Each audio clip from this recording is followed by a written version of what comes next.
en effet, dans l'ensemble des auditions que nous avons effectuées, est intervenue même une vraie difficulté qui n'a pas aujourd'hui sa solution, qui est que la suspension est, je crois, de 4 mois maximum au sein de l'éducation nationale. 3 mois.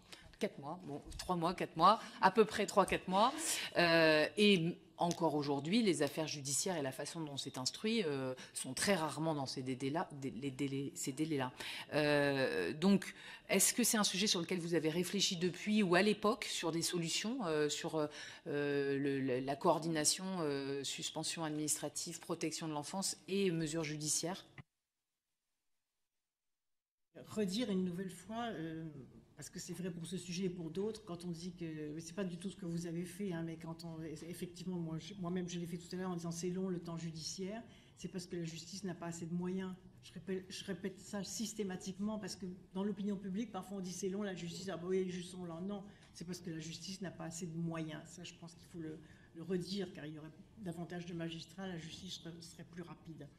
Ça, c'est la première chose. La seconde, c'est que ça relevait du ministère de la Justice, justement. Mais c'est vrai que c'est une question que je m'étais posée à ce moment-là, en disant, mais une fois que la suspension s'arrête, qu'est-ce qui se passe? C'est vrai, c'est une question qu'il faut résoudre. Alors souvent, parfois, il y a des congés de maladie, quand on ne veut pas que les personnes reviennent, parce qu'on sait pertinemment qu'elles ont commis des faits délictueux ou criminels, il y a des congés de maladie, etc. Il y a des solutions, je pense, que l'administration trouve de cette façon-là. Oui, on est au cœur de la question de contrôle, hein, de la commission d'enquête. Et donc, je vais terminer par une question aussi relative à votre circulaire, qui est l'une des méthodes qui sont les mutations. Dans votre circulaire, vous évoquez l'interdiction des mutations destinées à étouffer les affaires ou à faire taire les familles. C'est extrêmement direct et précis. C'est surprenant pour une circulaire administrative. Donc, est-ce que cette pratique était à votre connaissance répandue auparavant?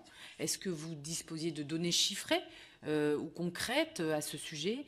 Et à qui revenaient ces décisions de mutation? Ou est-ce que c'était une pratique finalement que vous ressentiez sans qu'elle soit factualisée, mais pour aller jusqu'à le mettre de façon écrite dans la circulaire? Et surtout, est-ce que ça a été efficace? Des remontées des recteurs, une nouvelle fois. Ils avaient eu l'honnêteté de le dire. Je dis, mais jusqu'à présent, comment, parce qu'on avait fait des réunions de travail, comment vous régliez ces problèmes-là?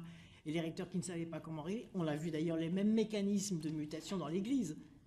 Ils étaient mutés.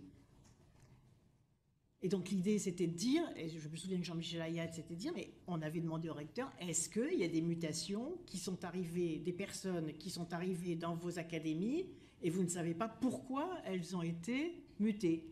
Et à ce moment-là, s'était posé le problème justement de l'inscription aussi au casier judiciaire. Mais là, en l'occurrence, puisqu'on les mutait avant qu'ils soient condamnés, ce n'était pas inscrit au casier judiciaire.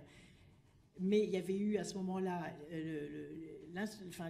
dans le débat, l'obligation de dire, quand vous mutez un agent, vous devez mettre la raison pour laquelle cet agent est muté. Déjà ça clarifierait et ça empêcherait un certain nombre de choses, ça serait préventif. Parce que du coup, on leur dirait, mais quelle est la raison de la mutation?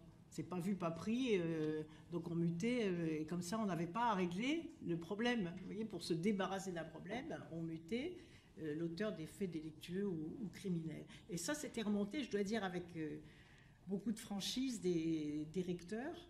Et donc, le juge Ayat avait pensé utile de le mettre, et il avait eu raison, et vraiment, je l'ai suivi sur ce point-là. Merci.